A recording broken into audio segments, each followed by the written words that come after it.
AP ప్రజలందరికీ కూడా CBN గారు గొప్ప గుడ్ న్యూస్ చెప్పారు. ఇంకా 2 సంవత్సరాల్లోపు 21.20 లక్షల మందికి ఉద్యోగ అవకాశాలు వచ్చే అవకాశం అయితే క్లియర్గా కనిపిస్తుంది. ఇప్పటి వరకు ప్రభుత్వం వచ్చిన తర్వాత రాష్ట్రానికి చాలా కంపెనీస్ వచ్చాయి, పెట్టుబడి పెట్టడానికి ఇంట్రెస్ట్ చూపించారు. ముఖ్యంగా అమరావతి గురించి ఎప్పుడైతే గుడ్ న్యూస్ చెప్పిందో రాష్ట్ర ప్రభుత్వం, అప్పటి నుంచి కూడా గొప్ప గొప్ప కంపెనీస్ అన్నీ కూడా ఆంధ్ర రాష్ట్రానికి లైన్ కడుతూ ఉన్నారు. సో ఇక మీదట ఎవరు కూడా వేరే రాష్ట్రాలకు వెళ్ళి ఉద్యోగాలు చేసుకోవాలి, అక్కడే ఉండాలి, అక్కడే బ్రతకాలి అని ఒక మాట మాత్రం ఆంధ్ర ప్రజల్లో వినిపించకూడదనే ఒకే ఒక లక్ష్యంతో ఆంధ్ర ప్రభుత్వం ముందుకెళ్తూ ఉంది. సో ఇప్పుడు మనం చూస్తూ ఉంటే యూత్ అందరూ కూడా చదువుకున్న తర్వాత, అంటే ముఖ్యంగా చదువుకోవడానికి కూడా వేరే రాష్ట్రాలకి, అంటే లైక్ తెలంగాణ కావచ్చు, బెంగళూరు కావచ్చు, సో ఇక్కడ చెన్నై కావచ్చు, ఈ విధంగా జాబులు చేసుకోవడానికి రాష్ట్రాలకు వెళ్ళి అక్కడే సెటిల్ అయ్యి అక్కడే ఉండి అక్కడే జాబులు చేసుకుంటూ జీవనాన్ని కొనసాగిస్తూ ఉన్నారు. ఇంకా ఊర్లలోకి వెళ్ళి పెళ్లిళ్ళు చేసుకొని మళ్ళీ కూడా హైదరాబాద్కి వచ్చి జాబులు చేసుకున్నటువంటి పరిస్థితులు ఆంధ్ర రాష్ట్ర ప్రజలు ఎదుర్కొంటూ ఉన్నారు. సో అలాంటి వాటన్నిటికి కూడా చెక్ పెట్టాలి, ఇంకా పులి స్టాప్ పెట్టాలి. మళ్ళీ ఎవరు కూడా వేరే రాష్ట్రాలకు వెళ్ళి ఉద్యోగాలు చేసుకోవాలి, అక్కడే ఉండాలి, సో అక్కడే రెంట్లలో, అంటే రెంట్ హౌస్లలో ఉండి ఇబ్బందులు ఫేస్ చేయాలి.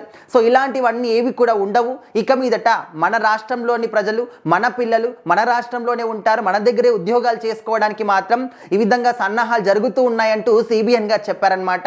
సో మరి అధికారులందరికీ కూడా ఆయన ఆదేశాలు కూడా జారీ చేశారు. ఏంటంటే 2028 నాటికి ఇప్పుడు మీరు ఏవైతే కంపెనీస్ తీసుకొచ్చారో వాటన్నిటిలో కూడా ఉద్యోగ అవకాశాలు రావాలి. 2028 నాటికి అందరికీ కూడా ఉద్యోగ అవకాశాలు ఇవ్వాలి, వాళ్ళు కూడా ఉద్యోగాలు కూడా చేయాలి అని చెప్పేసి సిబిఎన్ గారు ఆదేశాలు కూడా జారీ చేశారు. సో మరి చాలా మంది కూడా ప్రతిపక్షంలో ఉన్న వాళ్ళు కావచ్చు, లేకపోతే కూటమి ప్రభుత్వం అంటే పడని వాళ్ళు కావచ్చు, వేరే రాష్ట్రంలో ఉన్న వాళ్ళు కూడా మీరు ఆ కంపెనీ వస్తుంది, ఈ కంపెనీ వస్తుంది, అన్ని ఉద్యోగాలు, ఇన్ని వేల ఉద్యోగాలు అని చెప్పేసి మాటలు చెప్తున్నారు. కానీ ఎక్కడ కూడా మాకు కనిపించట్లేదే, ఎక్కడ కూడా ఉద్యోగాలు రావట్లేదే, స్టిల్ ఇంకా కూడా వేరే రాష్ట్రంలోనే ఆంధ్ర ప్రజలు ఉద్యోగాలు చేసుకుంటూ ఉన్నారని చెప్పేసి చాలా మంది ఎద్దేవా చేస్తూ ఉన్నారు.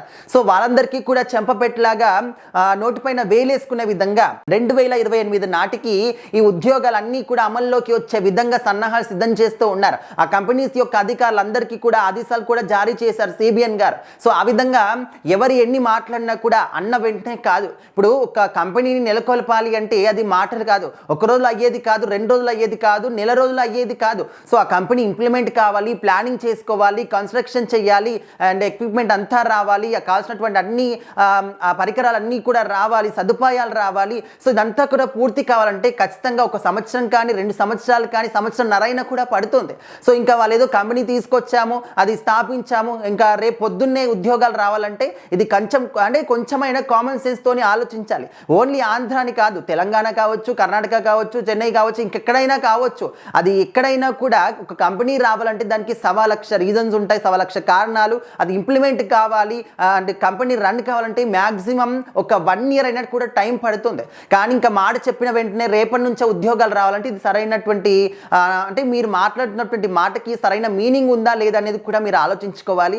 సో మొత్తానికైతే సిబిఎన్ గారు ఆంధ్ర ప్రజలకి ఒక గొప్ప గుడ్ న్యూస్ చెప్పారనమాట. ముఖ్యంగా యువత అందరికీ కూడా చాలా గొప్ప వరం లాంటిదన్నమాట. ఇంకా 2 సంవత్సరాలు అంటే 2028 నాటికి 21.20 లక్షల ఉద్యోగాలు రాబోతున్నాయి. సో మరి అందరూ కూడా రెడీగా ఉండండి అని చెప్పేసి కూడా గవర్నమెంట్ సైడ్ నుంచి చెప్తూ ఉన్నారు.